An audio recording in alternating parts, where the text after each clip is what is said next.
What up guys, it's Jake and Joe here. We're going to go through our top 10 tips for beginner boulders. Tip number 1, use your toes. One of the most common mistakes we see at the climbing wall is people not using their toes, but instead they use their midsole. This will restrict your movement.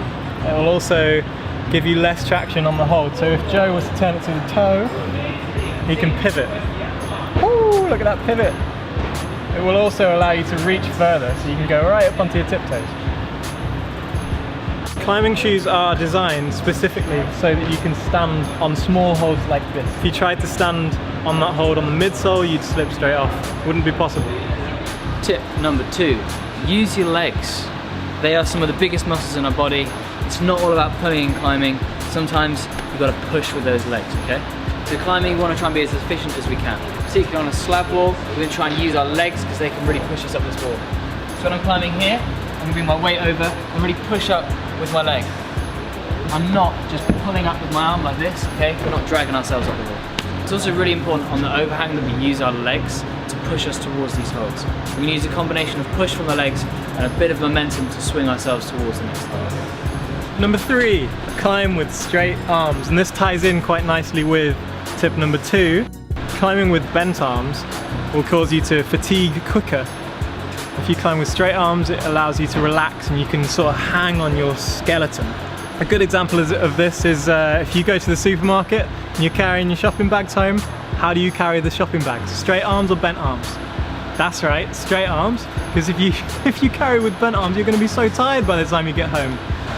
Tip numero 4, read your route. There's no point finding the start holds, jumping on and just trying to work out along the way. You're going to waste energy, you're probably going to get your hands wrong, which means you're probably not going to get the top. Take some time before you start climbing, have a look where your route goes, try and work out what hand is going to go to what hold before you jump on the wall. It's going to make it a lot easier and you're going to get more sense.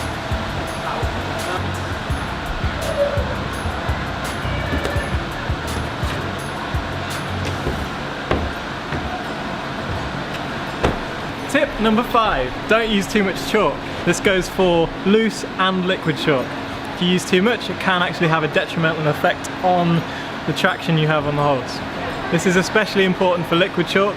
If you use too much, it's going to take too long to dry and you might end up climbing with wet hands.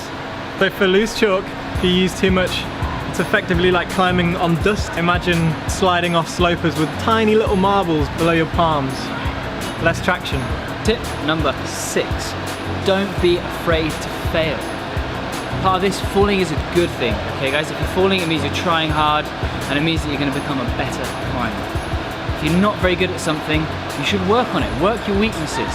If you can't hold on to a sloper, work on a sloper. If you fall off, that's fine. It means you're learning how to get better as a climber. If you watch any one of our videos, we're falling off, okay? It's because we're trying hard. Persistence is key if you want to get them sense. Tip number 7, climb with as many different people as you can. Variety is the spice of life. You'll learn a lot more and you'll learn a lot faster if you climb with people that are really good at dynamic moves, really good at slab static moves, really short people, really tall people. You'll learn everything. And what's really, really important is try and climb with people that are slightly better than you sometimes, because you'll learn so much. I'm usually really dynamic, so it's good for me to climb with people that climb a little bit slower and a little bit more statically, so I can learn the way of the static.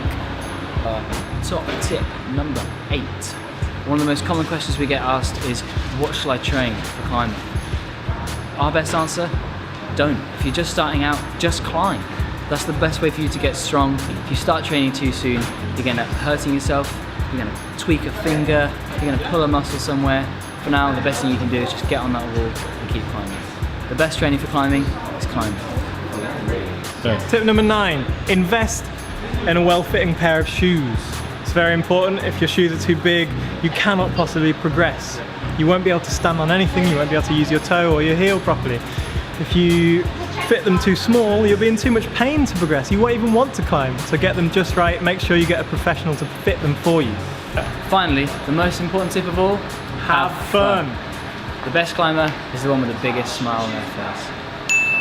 Never gonna give you up, never gonna let you down, never gonna run around and desert you. Yeah, we're on. Tip number 9. No, Go. tip number 9.